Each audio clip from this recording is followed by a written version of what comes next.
지금 이 영상을 보고 있는 당신의 몸속에서 이 순간에도 조용한 전쟁이 벌어지고 있을 수 있습니다. 열도 없고 통증도 없고 아무런 증상도 못 느끼는데 혈관 안쪽에서는 면역세포들이 자기 몸을 공격하고 있을지 모릅니다. 이게 바로 만성염증입니다.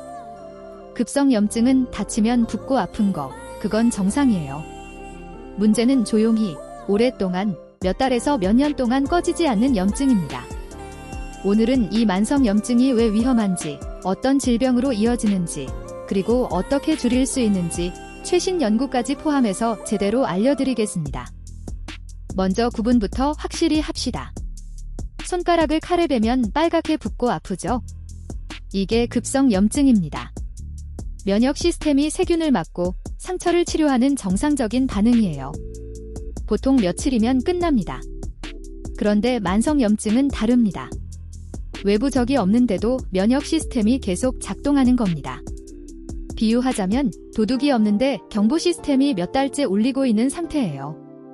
경보음 자체가 집을 망가뜨리기 시작하는 거죠. 이 상태가 혈관, 뇌, 장기 곳곳에서 동시에 벌어질 수 있습니다. 2025년 미국 심장학회 ACC에서 중요한 발표가 하나 나왔습니다. 만성적인 저강도 염증이 심혈관 질환의 핵심 원인 중 하나라는 과학적 성명서입니다. 구체적으로 어떻게 되냐면 CRP라는 염증 지표가 높은 사람은 콜레스테롤 수치를 약으로 잘 관리하고 있어도 심장마비 재발 위험이 여전히 높았습니다. 쉽게 말하면 콜레스테롤만 낮춘다고 안심할 수 없다는 겁니다. 염증이 혈관 안쪽 벽을 지속적으로 손상시키면 거기에 지방이 쌓이고 혈전이 생기고 결국 혈관이 막힙니다. 고혈압의 본질도 사실 혈관에 생긴 만성염증이라는 연구 결과가 점점 더 많아지고 있어요. 만성염증이 무서운 게 뇌까지 침범한다는 겁니다. 뇌에는 미세하교세포라는 면역세포가 있는데 염증이 지속되면 이 세포가 과잉 활성화됩니다. 원래는 뇌를 보호해야 할 세포가 오히려 뇌신경세포를 공격하기 시작하는 거예요. TNF-알파, IL-6 같은 염증 물질이 계속 분비되면서 신경세포가 하나씩 죽어갑니다. 이게 알츠하이머와 파킨슨병의 핵심 기전 중 하나로 밝혀졌습니다. 2025년 프론티어스 학술지에 실린 연구에 따르면 이런 현상을 염증 노화, 영어로 인플라마에이징이라고 부릅니다. 나이가 들수록 염증이 쌓이고 그 염증이 노화를 가속시키고 노화가 또 염증을 키우는 악순환입니다. 만성염증은 암과도 깊이 연결되어 있습니다. 염증 상태가 지속되면 세포 분열 과정에서 DNA 손상이 누적됩니다. 정상 세포가 변이를 일으킬 확률이 높아지는 거죠. 2025년 ASCO, 미국 임상종양학회 업데이트에서도 만성염증이 암 발생, 진행, 치료 반응 전 과정에 관여한다는 보고가 나왔습니다. 특히 대장암, 간암, 위암 같은 소화기 계통암은 만성염증과의 연관성이 매우 강합니다. 위에 헬리코박터균이 만성염증을 일으키고 그게 위암으로 발전하는 과정이 대표적인 예입니다. 여기서 정말 흥미로운 연구가 하나 있습니다. 2025년 네이처 에이징에 실린 연구인데요. 비산업화 사회, 그러니까 전통적인 생활 방식을 유지하는 사회의 사람들은 나이가 들어도 만성염증 수치가 거의 올라가지 않았습니다. 반면 산업화된 사회, 우리 같은 현대인들은 나이와 함께 염증 수치가 확연히 올라갔어요.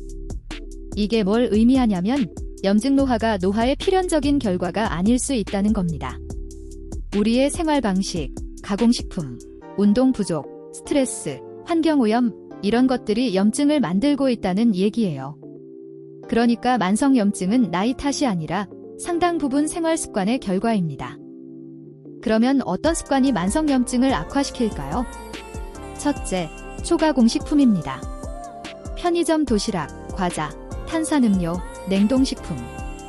이런 음식에 들어있는 첨가물과 정제, 탄수화물이 염증 반응을 직접 자극합니다. 둘째, 수면 부족입니다. 하루 6시간 이하로 자면 CRP 수치가 올라간다는 연구가 여러 편 있습니다. 잠이 부족하면 면역 시스템의 균형이 무너져요. 셋째, 만성 스트레스. 스트레스 호르몬인 코르티솔이 장기간 높으면 역설적으로 면역 체계가 코르티솔에 둔감해지면서 염증 반응이 억제되지 않습니다. 넷째, 운동 부족. 근육은 움직일 때 항염증 물질을 분비합니다. 안 움직이면 이 보호 기능이 작동하지 않아요. 다섯째, 미세먼지와 환경오염.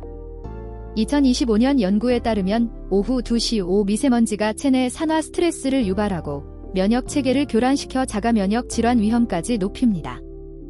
최근 주목받는 영양소가 하나 있습니다. 비타민 D입니다. 혈중 비타민 D 농도가 낮을수록 염증 지표인 CRP와 IL-6 수치가 유의미하게 높았다는 연구가 있습니다. 비타민 D는 단순히 뼈 건강만이 아니라 면역 조절에 핵심적인 역할을 합니다. 그런데 한국인의 비타민 D 부족 비율은 70%가 넘습니다. 실내 생활이 많고 자외선 차단에 신경 쓰다 보니 햇빛 노출이 부족한 거죠. 비타민 D를 보충하는 것만으로도 세포 수준에서 노화 속도를 늦출 수 있다는 연구 결과도 있습니다. 장 건강이 왜 염증과 관련이 있냐면 우리 면역세포의 약 70%가 장에 있기 때문입니다. 장점막이 손상되면 장벽 투과성이 높아지고 이걸 흔히 장누수라고 부릅니다. 장벽이 허물어지면 세균과 독소가 혈류로 들어가면서 전신 염증 반응이 시작됩니다. 최근에는 특정 장 내 세균종과 우울증, 불안장애 사이의 연관성까지 밝혀지고 있어요. 결국 장이 건강해야 염증이 줄고 염증이 줄어야 뇌도, 심장도, 관절도 건강하다는 겁니다. 그러면 실제로 뭘 할 수 있을까요? 첫째, 식단입니다. 가공식품을 줄이고 제철 음식과 자연식품을 늘리세요. 지중해식 식단이 항염증 효과가 가장 잘 입증되어 있습니다. 올리브 오일, 생선, 견과류, 채소 중심이에요. 둘째, 규칙적인 운동. 매일 30분 빠르게 걷기만으로도 효과가 있어요. 셋째, 수면 관리. 7시간에서 8시간 사이의 충분한 수면이 면역 균형을 유지하는 데 핵심입니다. 넷째, 스트레스 관리. 명상이 실제로 염증 수치를 낮춘다는 연구가 있습니다. 하루 10분이라도 의식적으로 호흡에 집중하는 시간을 가져보세요. 다섯째, 비타민 D 보충. 혈액 검사로 수치를 확인하고 부족하면 보충제를 복용하세요. 하루 1000에서 2000IU가 일반적인 권장량입니다. 마지막으로 희망적인 소식 하나 전해드립니다. 현재 질티베키맙이라는 신약의 대규모 임상시험이 진행 중입니다. 이 약은 IL-6라는 핵심 염증 물질을 직접 차단하는 약인데 만성 콩팥병, 신부전, 급성 관상동맥 질환 환자를 대상으로 시험하고 있습니다. 결과는 2026년 말에서 2027년 초에 나올 예정입니다. 만약 이 시험이 성공하면 만성 염증을 약으로 직접 억제하는 시대가 열릴 수 있습니다. 물론 약에만 의존할 수는 없지만 생활습관 관리와 함께 사용하면 강력한 무기가 될 겁니다. 오늘 내용 정리하겠습니다. 만성 염증은 증상이 없어서 위험하고 심장병, 치매, 암까지 연결됩니다. 하지만 이건 나이 탓이 아니라 생활 습관에서 오는 경우가 많고 그래서 바꿀 수 있습니다. 오늘부터 가공식품 하나 줄이고 30분 걷고 7시간 자는 것부터 시작해보세요. 작은 변화가 몸속의 조용한 전쟁을 멈추는 첫걸음입니다. 오늘 영상이 도움이 되셨다면 구독과 좋아요 부탁드립니다. 건강 뷰파인더였습니다. 감사합니다.